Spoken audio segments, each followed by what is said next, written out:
Hello, and welcome to the Six Figure Developer Podcast, the podcast where we talk about new and exciting technologies, professional development, clean code, career advancement, and more. I'm John Calloway. I'm Clayton Hunt. And I'm John Ash. With us today is Corey Weathers. Corey is passionate about solving human problems with technology. Before joining Twilio, he worked as a software developer, tester, performance engineer, and consultant with Microsoft and IntApp. Welcome, Corey. Hey, what's up, guys? Happy to be here. Yeah, so to get started, would you just maybe tell us a little bit about your background, kind of maybe how you got started in the industry? Yeah, my story is very traditional and yet kind of crazy and diverse. I did my undergrad in computer science in 2003. That's when I started. And like a typical computer science student, you go find internships because that's how you get jobs. And I was shooting my luck at trying to get an internship with the NSA because I was doing my undergrad at Howard. And that didn't work out well because my grades were terrible. But somehow, some way, I landed up on the interview loop for Microsoft.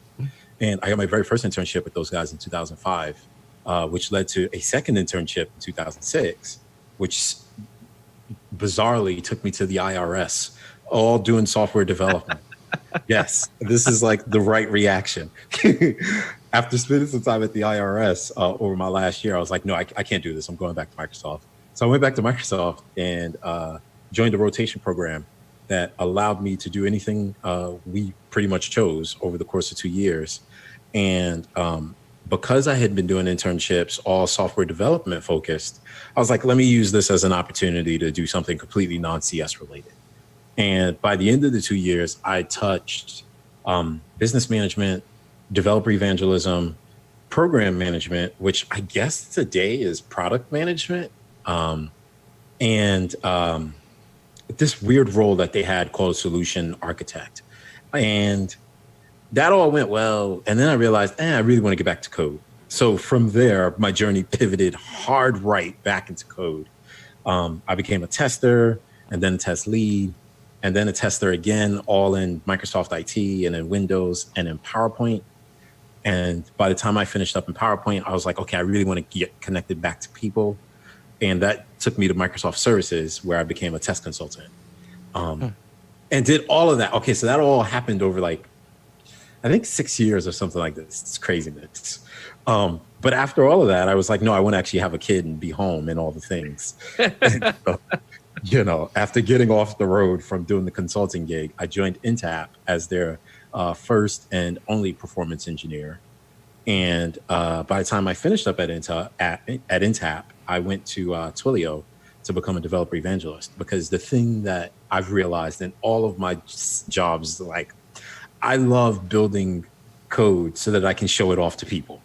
I don't necessarily want to show off product to people, but I do like showing people how code works. To me, that's magical. So yes. Cool. So that kind of gets us to what you're working on these days. Would you talk a little bit about Twilio for people that aren't really too familiar with it? Yeah. So Twilio builds a set of communications APIs and services. So if you are, say, building an app, and from your app, you want to be able to communicate with folks via text messaging, phone calls, video, things of the such. Now email, because we bought a company named SendGrid, which was phenomenal. You can use Twilio's APIs and services for that. And so my job at Twilio now, I love my job now because I only have one job responsibility, which is inspire and equip developers to build the future of communications. What that looks like, completely up to me, which is exciting, right? As an evangelist. So these days, you can find me on Twitch, streaming every Tuesday, Thursday, Friday afternoon at 2 p.m. Eastern, where we build a number of different projects. One of them that I was working on before was a digital jukebox powered by Twilio and Spotify, but it uses Blazor on the front end. And we're not finished yet, but we need to actually get there. I had to put that one on the shelf because I'm building another project, which is a raffling project, which I'm going to take to the Kansas City Developers Conference next week. So I'm super excited about that. So yeah, there's that. And then you'll find me out at events And sometimes you'll find me like tinkering at events on different small ideas, because this is just the madness of what we do. Developer evangelist seems kind of like no, John. Developer evangelist seems kind of like a dream job for a developer. You basically get to play all day, right? With like your only limiting factor being that you're also sort of trying to show off what your company can do, right? Yeah. How do you fall into a job like that, and is it as awesome as it sounds? Yeah, I'll be real transparent, right? I did developer evangelism at Microsoft, and I did not enjoy it. And it is like night and day between the way that I did it at Microsoft and the way that I do it at Twilio. Microsoft's approach at that time, while very developer centric, was very much focused on pushing product. Twilio's approach to evangelism is very much more around service to the developer community, right? So the question like we keep asking ourselves is like, because we are a part of the developer communities, right? It's not like we're just showing up and be like, hey, come use our product. Like, no, I'm building with Blazor. I can tell you how to build Blazor components and the things that you will struggle with, as I struggle with on every upgrade for .NET Core, right? So because that's the case, it's like, what are some of the things that I could be doing to help others in the community who are also struggling with the same things, right? And if as a part of that, you realize, well, hey, yeah, I do work for Twilio. What's this company about? Like, I got on this Twilio shirt. Then, we start to have that conversation. So it's fun. And it found me by accident, and I will take that for the win.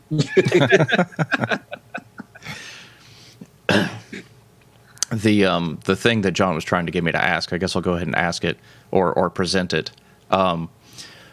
Before the show started, before you got on, we were kind of talking about telemarketing and how we're constantly getting plagued with calls from robots telling us that our car warranty is about to expire. That's all Twilio's fault, right? It is one of those questions that we get at every event I go to. So I'm going to give you the canned answer, like the say this, and then there's what I really think. The say this is, no, it's not our fault, and we work really hard to make sure that people who abuse the platform get kicked off the platform.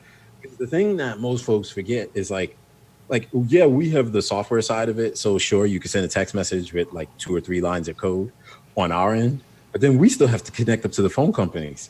And so if you start abusing, Twilio's services to do that ridiculous spamming stuff, they will shut us down, right?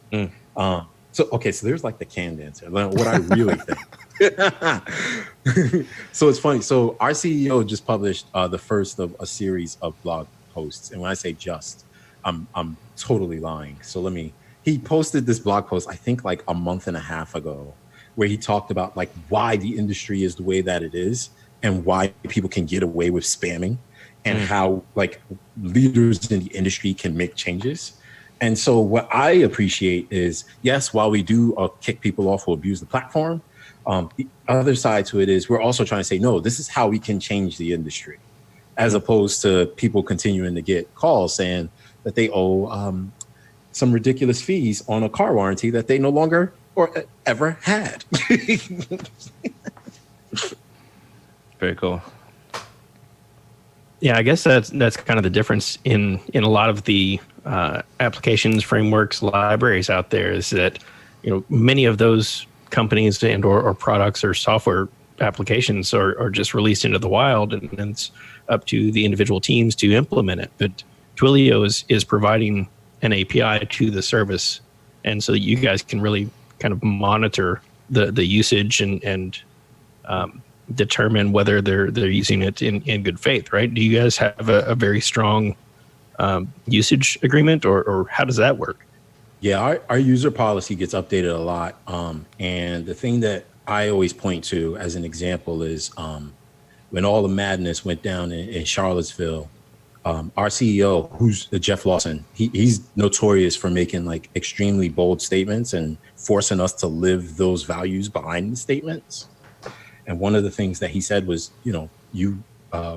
we will not allow Twilio's services to be used to transmit hate speech, which is a really like if you think about that technically, that is really difficult because there's context, right? And so, to be able to make that statement and then to lead the company in a direction where we have to figure out like, how do we ensure that we have the systems monitoring, security gates in place to stop that from happening? That's a big thing, but we're pushing forward on it, and he's very serious about it. And so it's one of the things. I mean, okay, so I'm biased. I love Twilio, right? They're keeping me employed, right? But I really do appreciate that. Like, we try to live the values day in and out because it's just, we think it's the right thing to do. I really like that the company is willing to invest who knows how much money and time and effort on trying to ensure that they have a safe platform that isn't going to be used for negative purposes. That's really awesome. Yeah, it's a fun thing to work for a tech company that has a conscience, and I'm gonna be very careful because that's a loaded statement.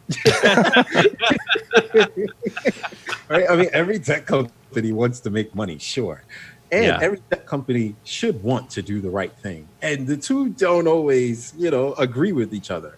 And so I appreciate that I'm an evangelist and I don't get paid the dollars to make those trade-off discussions. But I also appreciate that at Twilio, they give us the room to be able to say like, hey, we think this is the wrong direction. We need to maneuver and do things differently. And it's the same way, like we do a lot of things at the company. So even when I think about the way I choose events, I just literally last week had a conversation around like, hey, if an event sponsorship is say $10,000, why would we want to spend $10,000? Like, what do we get out of the $10,000? Especially when we don't try to push product directly in this way, So yeah. So what all is involved in policing the usage of a service like Twilio? Is it machine learning and sentiment analysis to detect the context that you mentioned earlier, or how do you go about determining how the platform is being used? Yeah, I'm going to tell you what I know, and then I'm going to tell you what I don't know, and that's going to make this really fun. So the parts that I know for sure we use some machine learning. How? I'm not sure because I've never asked. So I'm curious now that you've asked.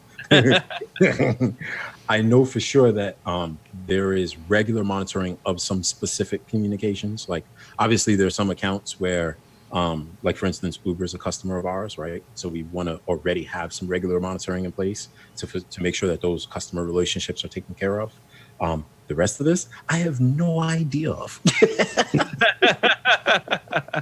Nice. I do know that there are people paid to do it, and they always say, no, we're doing it. Very good.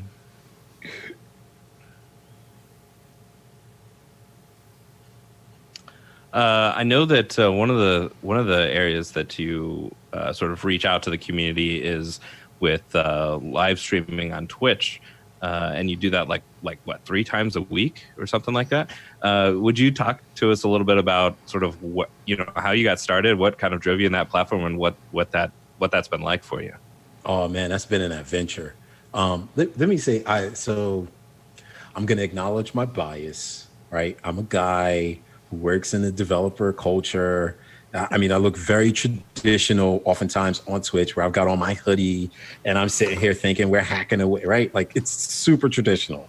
And I'll tell you why I'll call this out in a little bit. But I started on Twitch in, I think, like late January, in large part because I live, you can't tell, but I live in the middle of Pennsylvania, where like my wife is a professor at Penn State. We are slowly figuring out how to adjust to what it means to be rural, right? Because we both grew up in the city, right? So it's an adjustment. And the biggest factor for me as an evangelist is like, I want to connect with developers. And it's harder to do in person coming from the middle of Pennsylvania as opposed to lighting up a camera. And so, we got these fun lights back here. So now I look all bright and production ready, which is great. And so we got this really expensive microphone that's super great. It makes me sound better than I really do. And we're like, all right, well, let's see what we could do with the platform. And so I lit it up legitimately just to connect with .NET developers and was like, okay, well, let me start writing some code on Twitch. And I learned two things very quickly. One is there is such an active developer community there. Now, let me come back to that bias I called out.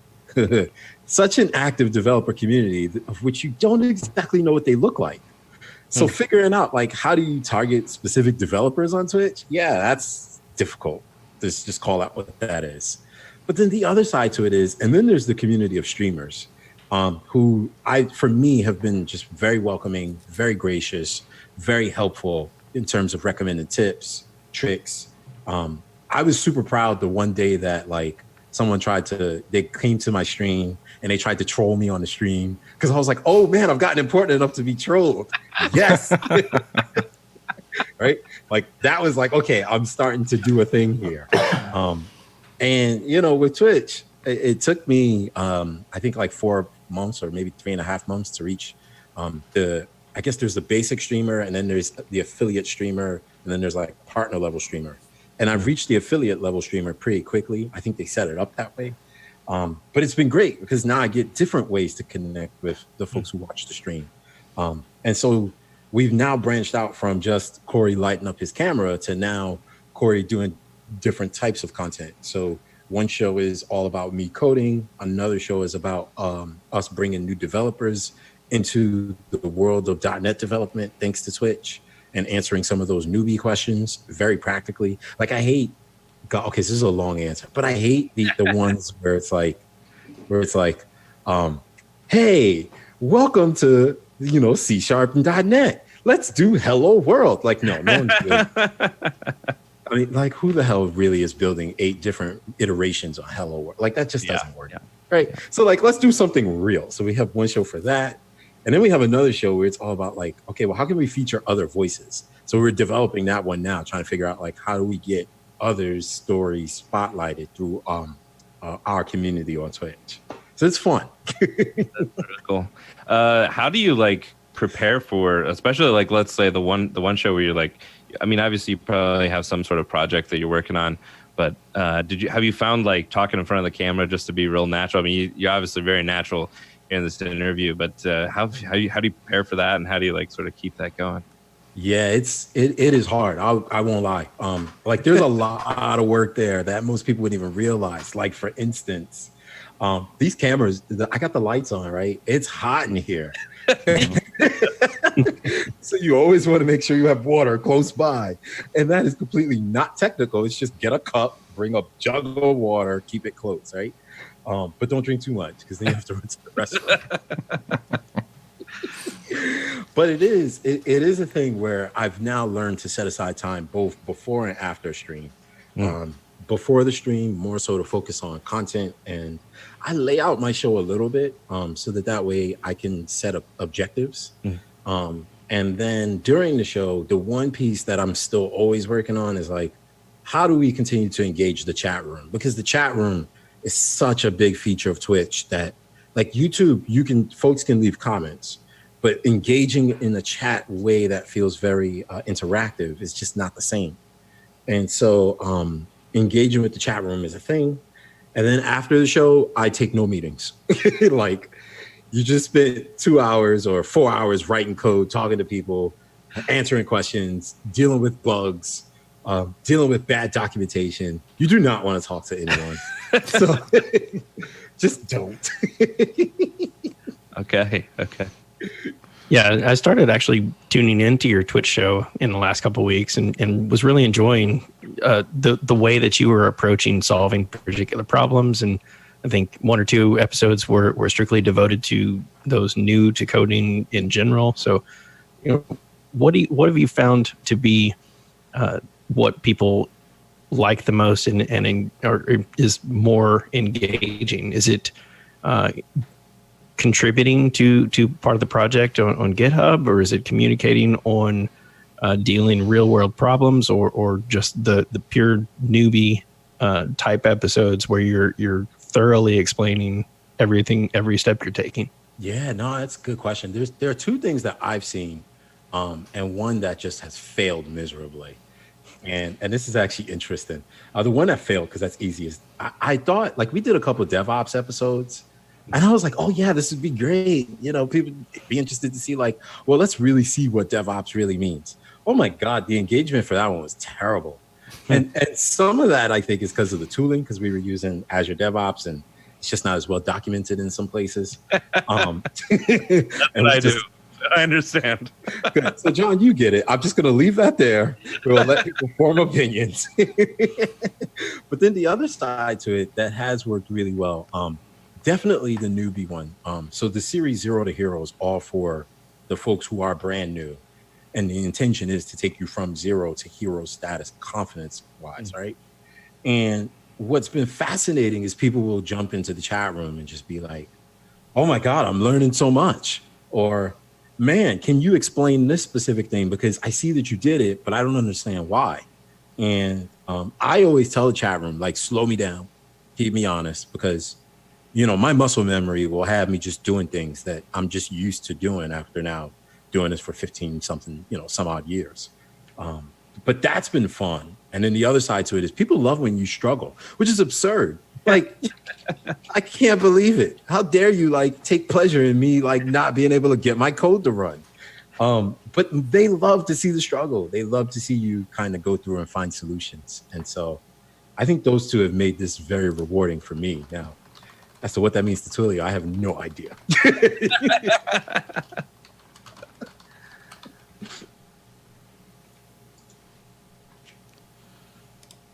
Has there been any big hurdle with making the transition? I suspect is the move to the rural part of the country, is that new? Is that different? Is that a bigger transition? Is this live streaming working out, or you know, do you wish that you get more engagement, more one-on-one in-person engagement, or how do you feel about that? Yeah, that's a good question. I think one thing I've struggled with is I like people. Like, okay, that sounds real big. Like, I started this by saying, like, I'm really excited about showing, like, how software works to people, right? But I don't want to be a professor. So keeping that in mind, I like getting to conferences and code camps and meetups, right? And talking shop, so to say. So that has been difficult for me. It will, I think, continue to be difficult for me personally. But, you know, what I like about the way Twilio lets me do this gig is, you know, like next week, I'm going to the Kansas City Developers Conference. The week after that, I'm giving a talk on Dijkstra in JavaScript. Dear Lord, help me. The week after that, no, that same week, I'm getting on the startup bus, which is somewhat technical, but a bit more startup focused because I also have my MBA. And so, like, you know, I get to touch all these different ways, get to touch the community in all these different ways, that it's just a ton of fun. And when you get stuck in the sticks for a little bit and you're bogged down, well, you get to get out and go see people and connect in very authentic ways. Very cool. So I would love to see the Dijkstra talk if you're going to record that in any kind of way. I love reading his papers because he's asking the same programming questions that I'm asking, and it was like, you know, 60, 70 years ago. Yes. But back to the streaming a little bit. I have a slight bit of OCD where if I'm going to watch something, I have to watch it all the way from the beginning. Do you, by chance, have the videos backed up to YouTube, or is your Twitch status high enough where the videos stick around for a while? Because I know, like, standard, they disappear after 2 weeks, which stinks.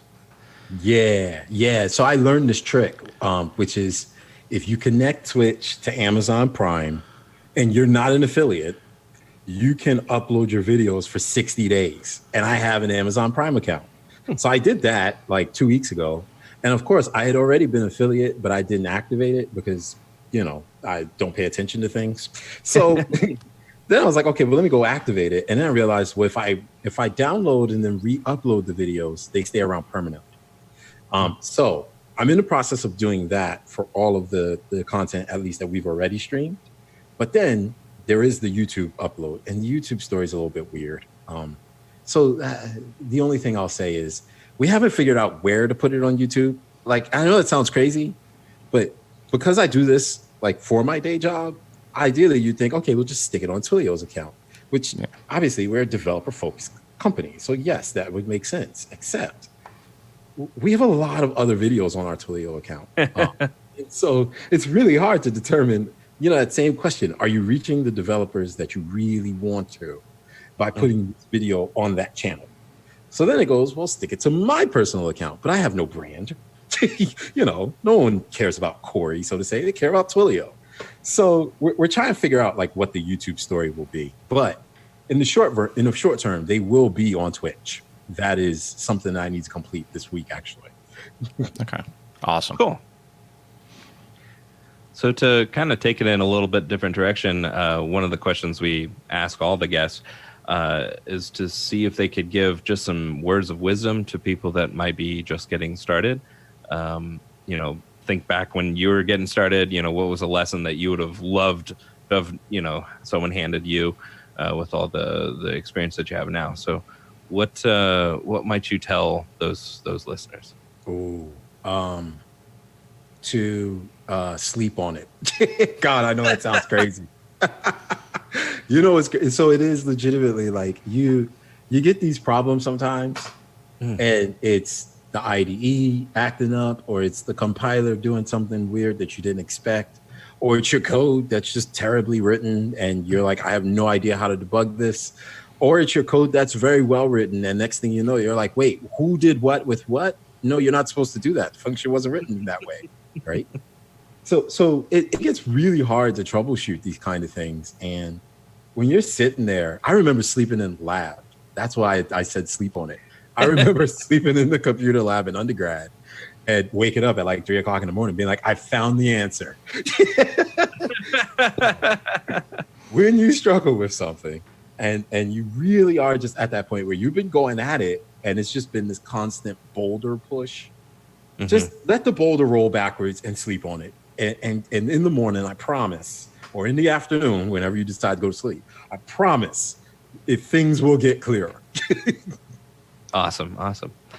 What about resources for people who might want to be getting started with either Twilio or just development in general? What could you point people to?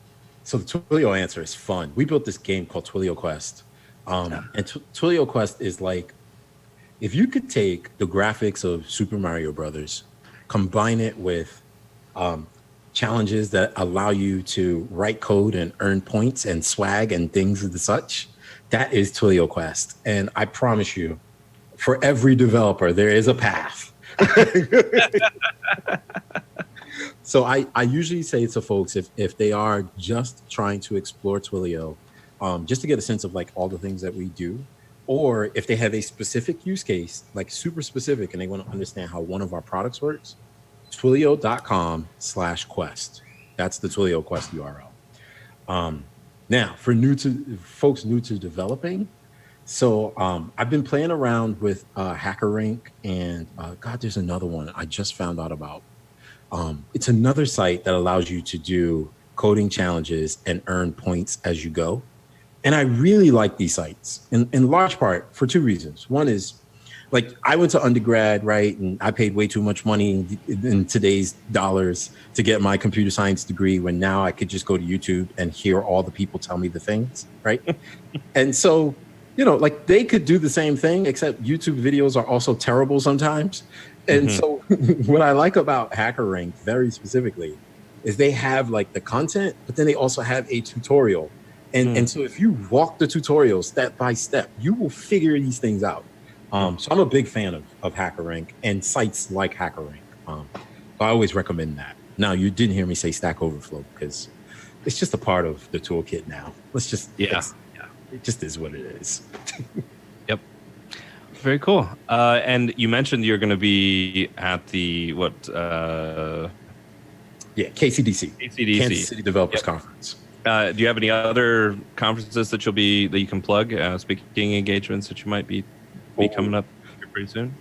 Not in the immediate future. KCDC is my last one for a while, because I'm transitioning to streaming. But Okay. what I am trying to do very clearly is figure out where I'm going to be in September. I know in October, I go to one conference a month now. October, I'm going to Dev Up in St. Louis, which is exciting. We've got KCDC this month. In September, that's where it is. I'm going to San Diego for Visual Studio Live. So there's like a lot of stuff out there, and I totally did that in not chronological order. So that's like complicated to follow, but I get it. Okay. And if our listeners wanted to follow you specifically, you obviously have your Twitch account. But what about social media, Twitter? Where can they find you? Yeah, the fastest and easiest way is on Twitter. And my handle there is Corey L. Weathers.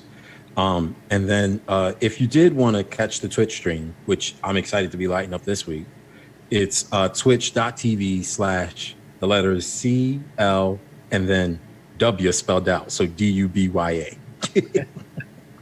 Cool. All right, very nice. Thank you, Corey. Really appreciate you coming on the show. Hey, you all have been amazing. Thanks for having me. We got to ramble for a good bit, so appreciate it. Sure thing. That was Corey Weathers. Corey is passionate about solving human problems with technology. Before joining Twilio, he worked as a software developer, tester, performance engineer, and consultant with Microsoft and NetApp. If you like this episode, please like, rate, and review on iTunes. Find show notes, blog posts, and more at sixfiguredev.com. And be sure to follow us on Twitter at SixFigureDev. This has been another episode of the Six Figure Developer Podcast, helping others reach their potential. I am John Calloway. I'm Clayton Hunt. And I'm John Ash.